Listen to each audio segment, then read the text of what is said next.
দাম এটা সস্তা লাগে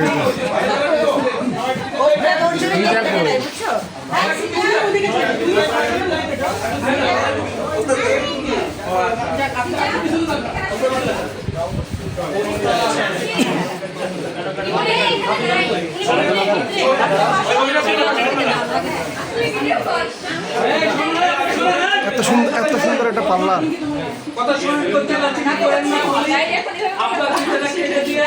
ওস্তাদকে ওনাকে এনে ভিতরে ঢুকাই দেবো, সুন্দর করে কথা বলবেন, তার ভিডিও করবেন। কিন্তু অডিও উঠবে, কিছু হবে না, সেই ভিডিওগুলো লাগাইতে পারবেন না। এটা কই